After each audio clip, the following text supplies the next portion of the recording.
Salut tout le monde, je vous souhaite un bon dimanche. Généralement les vidéos unbox sortent le dimanche matin 8h en français.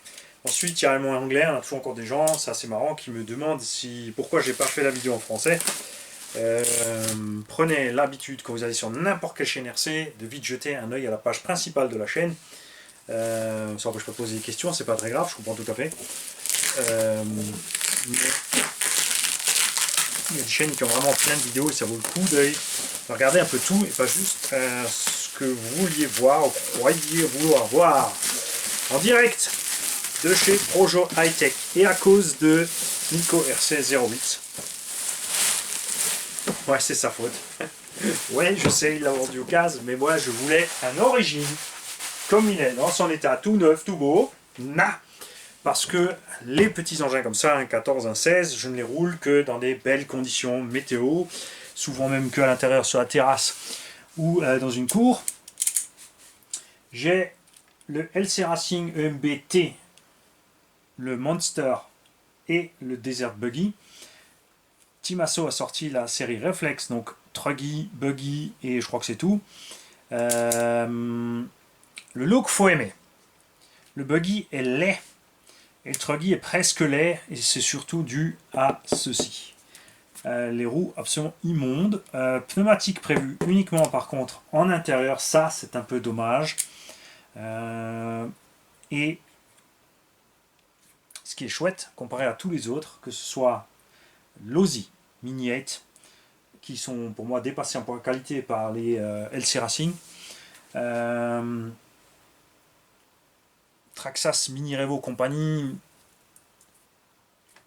je suis pas fan avec ces histoires de diff en 2S, ça passe bien, en 3S les diffs ils ont trop souvent des problèmes, c'est vraiment dommage. Et le prix excessif de ces engins, les LC Racing sont dans les 200-240 euros, en brushless, en charbon sont dans les 100-120. Bon, en charbon c'est vraiment mollasson, suspension beauf, ouais, pas terrible en charbon.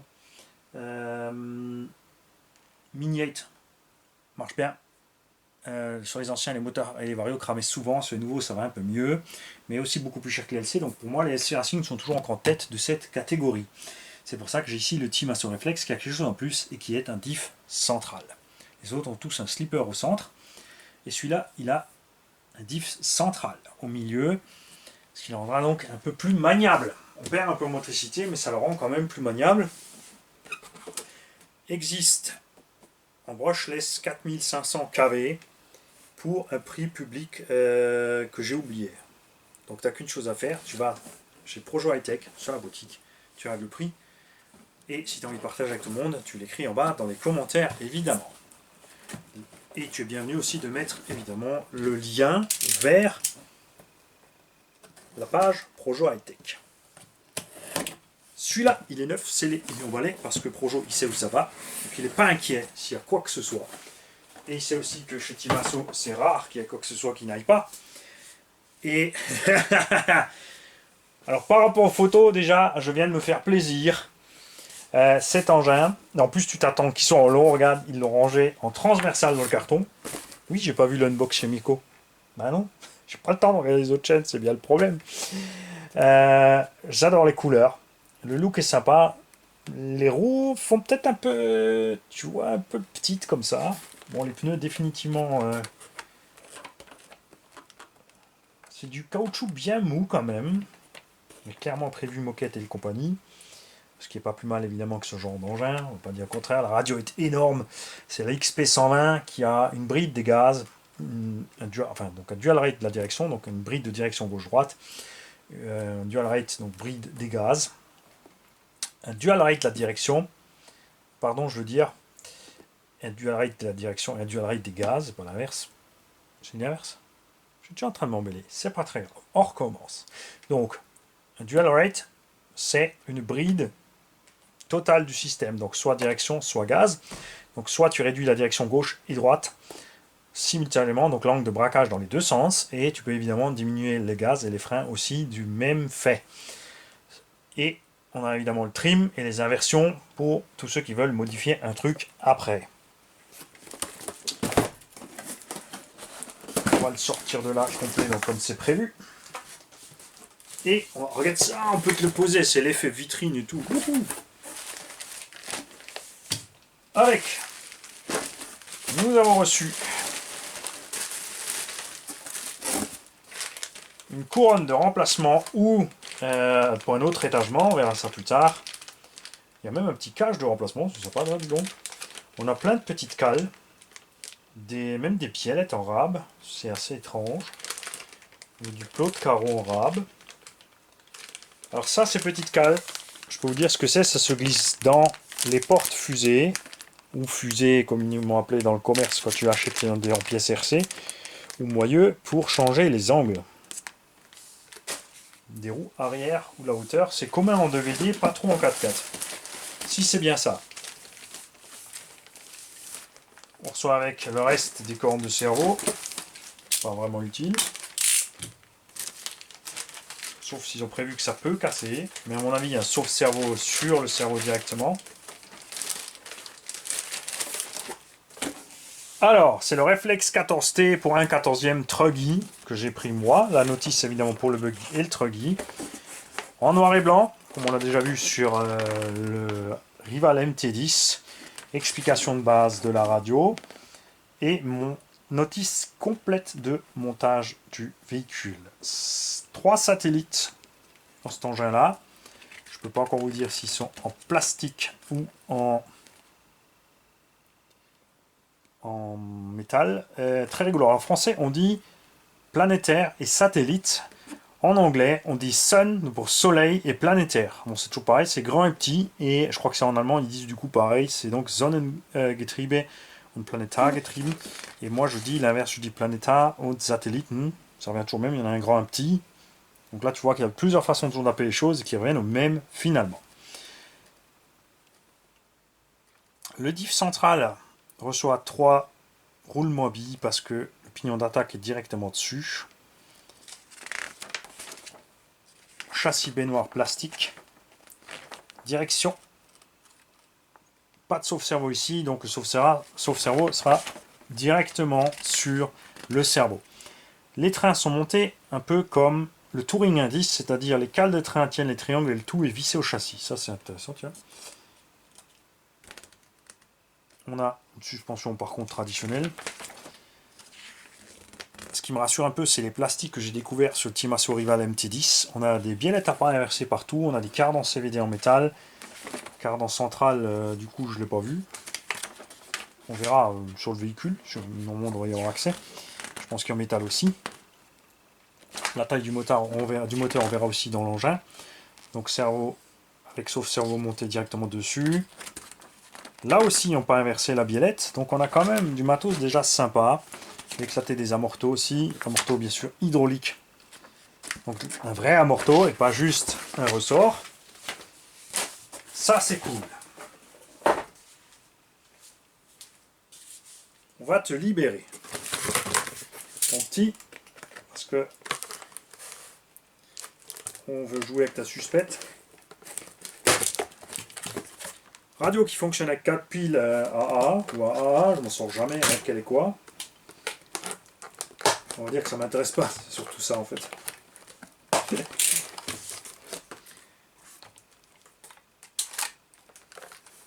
Niveau poids, surprise aussi. Il a l'air assez mastoc, niveau poids. Grosse déception suspension. Alors ça, ben,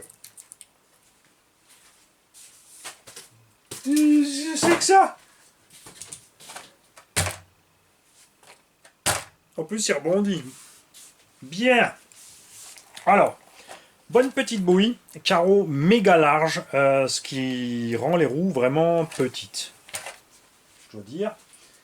On va comparer ici par rapport au MDT, qui est aussi la taille du Losi, donc. Ouf. Il y a un 14e et un 14e, hein, c'est clair.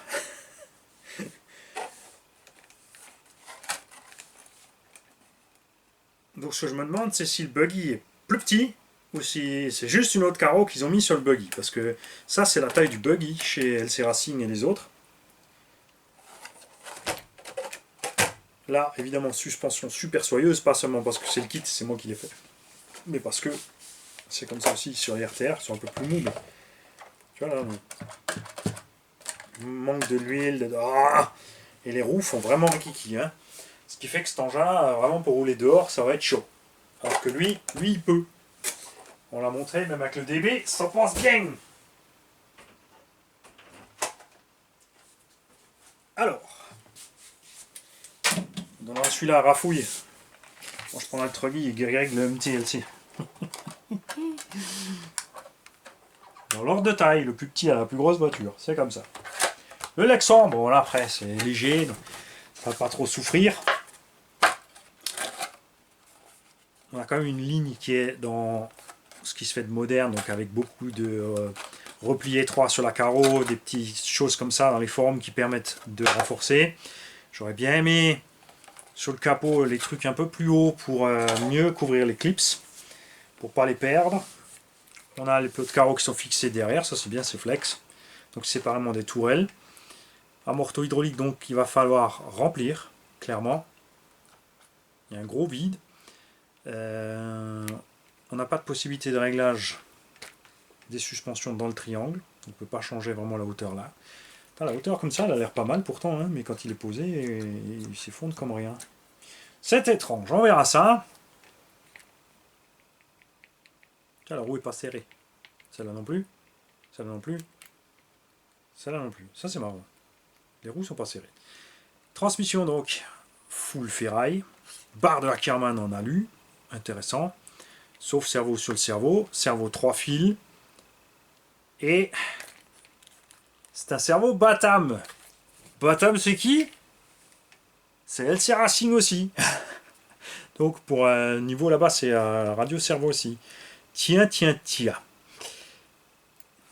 Système de fixation lipo simple avec une barrette, j'aime bien. Les sangles c'est bien aussi, mais c'est vrai que, enfin comme là, tu vois, on va pouvoir changer, je pense. Ouais, tu peux changer l'emplacement des trucs, mais tu es un peu ric-rac en place, surtout que le Vario est dans le chemin. Si tu mets une batterie un peu plus grosse, ton Vario va gêner là au milieu. Après ça va, on peut le monter un petit peu. C'est évidemment un quick run. Moteur m'a l'air plus petit que ce qu'on a dans les autres. Là-bas il y a du 28-40. Moi j'aime bien les rouler en 28-50. Et là on a un 24.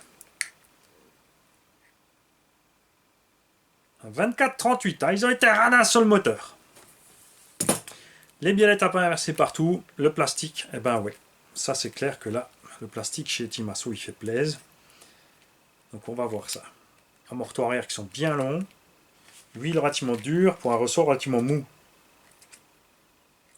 Tu vois? Ça descend très doucement. Et on est déjà quasiment au tarage maxi. Regarde, on est encore dans le vide. Donc ils ont voulu faire des réglages type circuit, moquette, machin, enfin complète, juste tu décolles, boum, ça se pose. Mais ça a raté. Hein. Là, on n'est pas, c'est pas satisfaisant. L'amorton lui-même, il n'y a pas de problème. Donc on va changer les huiles, on va changer les ressorts. Parce que là, cette histoire, ça me plaît pas. Niveau solidité, je suis pas inquiet. Maintenant, diff. Détendu, détendu et détendu. Extrêmement détendu. Oh, beaucoup trop détendu, mazette. Alors là, ça va pas du tout. Là, au moins de coups de gaz. Le machin, que c'est suspension foireuse en plus. C'est pas méchant, hein, mais... Ah, tu vois, les roues arrière, elles mettent trop de temps à remonter. On va changer tout ça. Donc, ce qui va se passer, c'est que tu vas mouliner de l'avant dans le vide. Mais direct. Hein. Ça, c'est clair.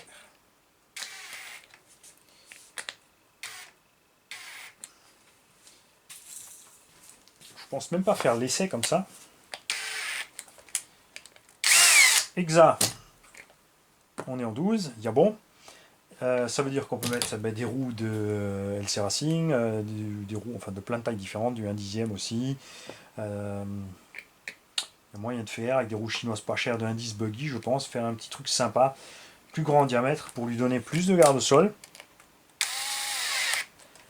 La différence avec LC Racing, là, donc 220-240 €, ça c'est dans les 180 je crois, mais tu ne reçois pas de batterie et pas de chargeur. Là-bas, tu reçois une lipo et un petit chargeur automatique avec. Donc là, on va intervenir sur les suspects, le diff central dont l'accès a l'air simple. On a ici 4 vis pour y accéder, mais ne pas oublier qu'il est emmanché dans le pignon d'attaque, mais s'il est uniquement glissé dedans et pas vissé au bout, comme c'est le cas en indice souvent, on pourra, une fois enlevé le cache central et... Tiens. Alors, faut décoller le vario pour atteindre les vis qui tiennent au centre, le cache central et le support vario. Donc déjà, on doit décoller ça. Donc, double face foutue, 8 vis pour atteindre ça, pour le sortir de là. Bon, une fois que c'est fait, c'est fait. Après, on va pas le faire 36 fois, mais c'est sûr que là, je vais pas rouler avec un diff central aussi détendu. C'est trop. Et on va le peser. On va le peser rapidement.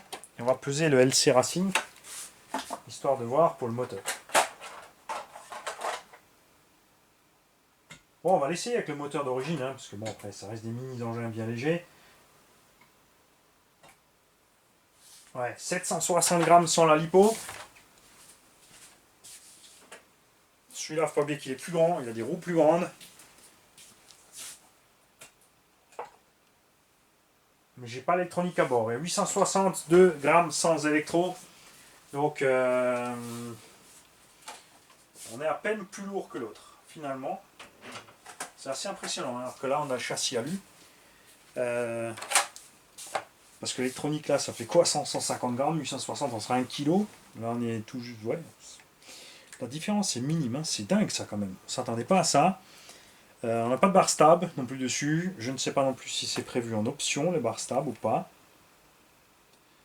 Accès des diffs. Avant et arrière par le haut. 4 vis à enlever. Donc à l'arrière, l'aileron, le support d'aileron est sur la route. On n'arrive pas. Donc, il faut enlever les 4 vis de l'aileron. De toute façon, il y a le renfort aussi à virer. Alors tu peux le virer là, le renfort, mais ça ne te sert à rien puisque tu n'atteins pas les 2 vis qui sont là derrière. Si, la barre stab, regarde, il y a une rainure ici prévue dans le châssis, là. On peut mettre une barre stab. Et ils ont les petites rotules ici, devant, derrière aussi. Bon, après, sur des mini-engins comme ça, c'est comme les mini-pistes, t'as pas vraiment besoin. Ça se passera bien, je suis sûr. J'aime bien la forme de l'aileron, c'est sympa. Et je suis surpris que le truggy soit pas plus gros que le buggy.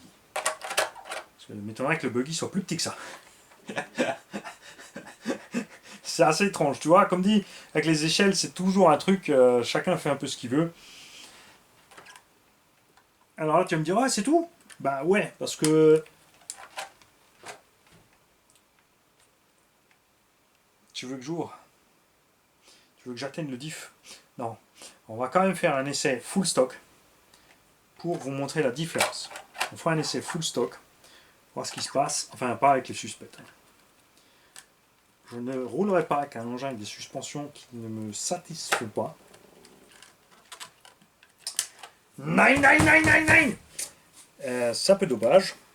Parce que souvent ces engins sont achetés pour les petits hauts. Après tu me diras oui justement parce que les petits hauts ne le remarquent pas. S'ils n'ont jamais roulé autre chose, tu leur donnes ça, ils seront contents, ça c'est normal. Mais si tu leur as donné avant ça un engin bien réglé, bien soyeux et doux, forte chance qu'ils soient moins contents les petits hauts. L'IPO, on mettra du 2S, je pense 1008, hein, parce que là 1008 ou 2200 à bord. Je n'ai pas regardé une chose, c'est si cet engin prend du 3S. Est-ce qu'il est uniquement en 2S ou est-ce qu'il peut prendre 3S?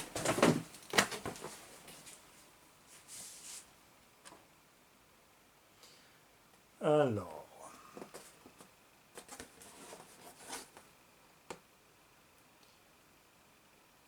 2S. C'est un variable bloqué en 2S. C'est largement suffisant pour ces engins-là. Je m'inquiète pas. Moteur 4500 kV quand même. Il ne reste plus qu'à voir s'il est bien étagé. Et LC Racing en 2S, la vitesse, je la trouve sympa. Donc là, on a un engin qui est quasiment aussi lourd. On a un moteur plus petit. Ce qui fait que s'il nous aligne la même vitesse que le LC Racing, il va y avoir surconsommation et chauffe. Et s'il est plus lent,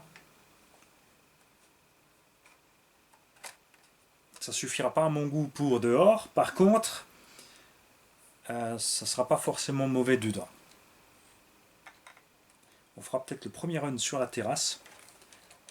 Je pense que ça devrait être pas mal sur la terrasse.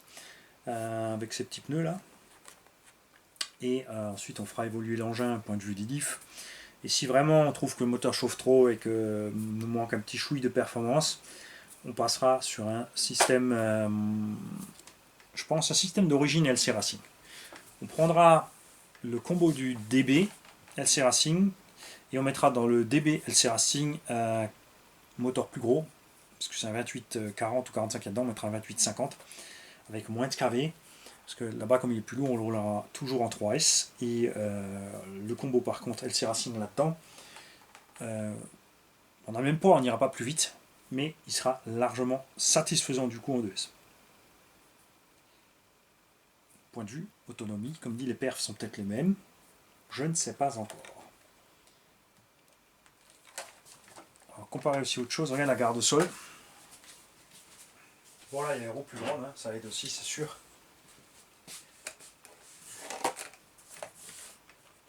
Là, je passe la main tranquille, tu vois.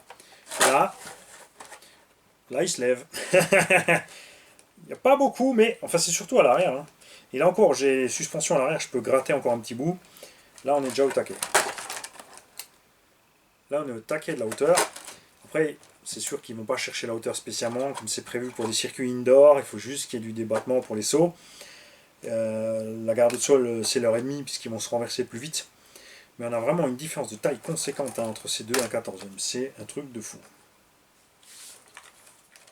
Tu vas me dire, ouais, t'avais qu'à lire les tailles. Non, parce que moi je suis comme ça. Il y a un truc qui me plaît, je regarde un peu les specs. Miko s'est bien amusé avec. C'est tout ce que j'ai retenu. Du coup, il m'en fallait un. Je marche comme ça, hein, je suis comme vous tous en fait. Hein. Une voiture. Salut.